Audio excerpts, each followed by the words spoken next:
Salve, povo de Deus, sou o irmão Cruz e esse é o nosso canal Os Últimos Atalaias. Irmão, se você ainda não foi inscrito no nosso canal, que você possa se inscrever no nosso canal, vá no YouTube, se inscreva, ative o sininho das notificações para você receber os nossos próximos vídeos, deixe lá o seu joinha e o seu comentário também e compartilhe com seus amigos nas suas redes sociais, tá? Vamos lá, irmãos, para mais um vídeo. Dizem que tudo nessa vida tem um preço e que tudo é negociável. Muitas pessoas abrem mão do seu amor próprio, da sua honra e da sua integridade. Às vezes, por conta das circunstâncias, muitos são praticamente obrigados a isso.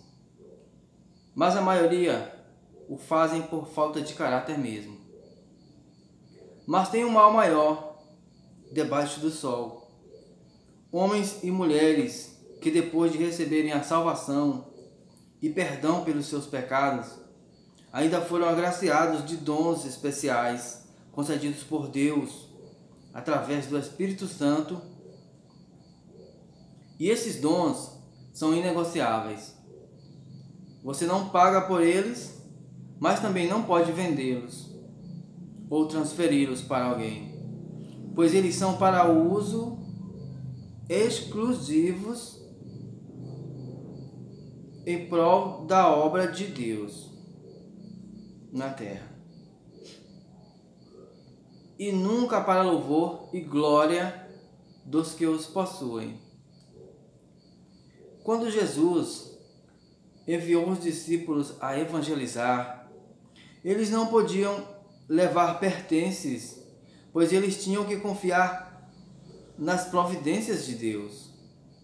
E na casa em que ficassem, tinham que permanecer até o dia de ir embora, e deveriam comer os mesmos alimentos que comiam naquela casa.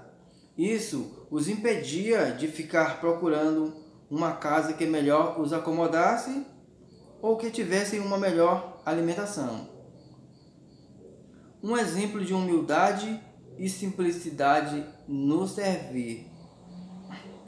Mas o que vemos no Evangelho atual é um paradoxo com o que foi ensinado pelo Mestre. Pois os pregadores e levitas, se é que os podemos chamar assim, viraram estrelas e celebridades do mundo gospel, e mais promovem escândalos que edificação ao reino de Deus. Não bastasse os altos cachês que eles cobram, ainda fazem as mesmas exigências dos ídolos do mundo. Pois alguns, mesmo sendo pagos, se recusam em ficar em pensões modestas e até mesmo de ir em carro popular do aeroporto até o local do evento. Recentemente, uma dessas celebridades se recusou a subir no palco e cantar, enquanto as lideranças da igreja não saíssem do palco com as suas esposas. Uma vergonha que poderia ter sido evitada se estes valorizassem os levitas da sua comunidade e tivessem investido esses quase 60 mil em obras sociais, o que está cada vez mais raro nas igrejas evangélicas. A igreja sempre foi e sempre será sustentada por seus membros. Isso é fato. Aqueles que se acham donos da igreja têm que ser responsáveis por todas as despesas. Há quem se habilite? Toda a receita da igreja tem que ser usada em prol do reino de Deus. Mas o que se entende isso? Quando a igreja surgiu, não tinha templo né? Portanto, a sequência é evangelismo, pois a palavra tem a primazia, né? A palavra tem a primazia. Atos 6, 2. E assistência social. Atos 6, 3. Vocês podem ler, né? Esses 7 varões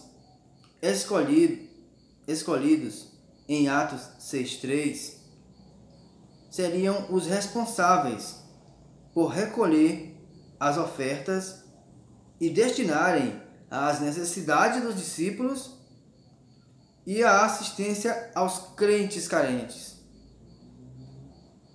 Será que a igreja tem feito isso? Está errado priorizar os templos e ignorar a necessidade da igreja, como também está errado ignorar a necessidade dos irmãos, né, dos irmãos carentes, né? Como também está errado usar o dinheiro da igreja em proveito próprio. Ao contrário do que pregam os desigrejados, Paulo sempre deixou claro que a igreja era responsável pelo sustento dos discípulos, dos santos, né, irmãos? Sustento dos santos. 2 Coríntios 9:12. Você pode conferir isso em 2 Coríntios 9:12, Romanos 15:27 e 1 Timóteo 5, do 17 ao 18. Mesmo que ele, Paulo, algumas vezes não usasse desse seu direito, tá? 1 Coríntios 9, do 11 ao 12. Pois ele trabalhava com as suas mãos na confecção de tendas. Atos 18:3. Mas em praticamente todas as suas cartas, as cartas que Paulo escreveu, fica claro que esse seu trabalho cobria apenas uma pequena parte das suas despesas, pois ele, pelo Evangelho, viajava muito e naquele tempo se passava meses viajando de um continente para outro, fora o longo tempo das suas prisões. Mas as igrejas o auxiliavam nas suas necessidades. Filipenses 2:25. O problema é que as lideranças atuais não estão satisfeitas em ter apenas as suas necessidades atendidas, pois na maioria das vezes eles querem ostentar uma vida de luxo que está muito distante da realidade da maioria das ovelhas. Paulo nunca fez a obra de Deus esperando receber galardão dos homens, pois ele entendia que era uma obrigação sua, tá? 1 Coríntios 9:16. E da mesma forma, nós temos que agir, pois ai de nós se não o fizermos. Hebreus 2:3. Não existe, irmãos, nenhuma justificativa para se cobrar por fazer a obra de Deus. Mas nos nossos dias, a avareza tem dominado a elite gospel. A avareza tem dominado e a elite gospel parece ter um apetite desgovernado por dinheiro e glamour.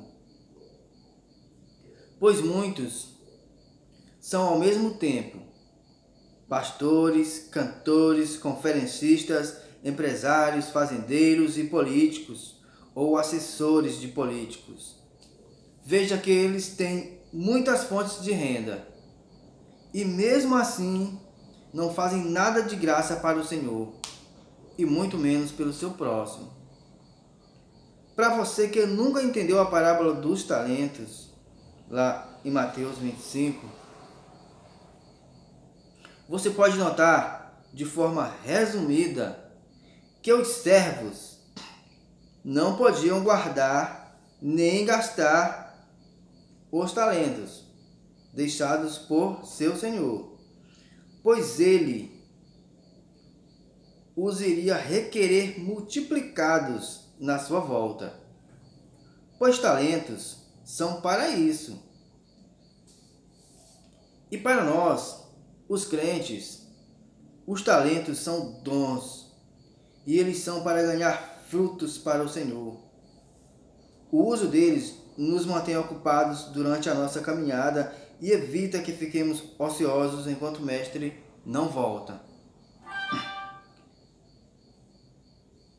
Na prática, quando é que guardamos esse talento? Irmão, eu acho que alguém deve se fazer essa pergunta, né? Quando é que nós guardamos esse talento? Quando somos tímidos, covardes e negligentes para com a obra do Senhor. Aí nós estamos guardando esse talento, né? E quando é que gastamos esse talento? Esses dons, né? Irmãos, isso é o que tem causado grande tristeza no coração de Deus, tá? Pois como falamos no início, esses dons são para serem usados em prol do reino de Deus. E muitos têm se tornado levianos e infringido esse princípio. Mas quando isso tem acontecido? Toda vez que alguém cobra para curar, para orar, para ensinar, para pregar, para cantar e etc, né, irmãos? Pois os que assim o fazem estão usando os dons em benefício próprio. Provavelmente alguns dirão: mas eu estou dando dízimo de tudo que eu ganho. E eu acredito. Mas quando Deus disse lá em Malaquias que o povo estava ali roubando, ele estava falando só do dízimo mesmo. Mas nesse caso, você está dando dízimo de algo que não é seu. E isso não é muito diferente do que fez Ananias e Safira, lá em Atos 5:12, irmãos. Preste atenção. Não é diferente, não. Não é muito diferente, não. Irmãos, não se deixem enganar. Tanto o que cobra como o que paga são cúmplices no mesmo erro. Lembrai-vos de Geazi, que ficou leproso com toda a sua descendência, por ter recebido por um milagre que ele não fez, enquanto o próprio Eliseu se recusou a ficar com o crédito pelo milagre de Naamã. Né, irmãos? Está lá em 2 Reis, capítulo 5, versículo 27. Pois ele, Eliseu, entendia que não se pode cobrar, nem se gloriar pelo que Deus faz. Lembrai-vos também do mágico chamado Simão, que achou que podia comprar as virtudes do Espírito Santo, mas foi duramente repreendido por Pedro com essas palavras: o teu dinheiro seja para contigo, para a perdição. Pois cuidar-te que o dom de Deus se alcança por dinheiro. Atos capítulo 8, versículo 20. Não é diferente de modo algum quando você paga a alguém para louvar ou pregar. Pois se Deus é o dono da obra, ele se responsabilizará e enviará alguém de coração voluntário para pregar e louvar e ensinar. Amém?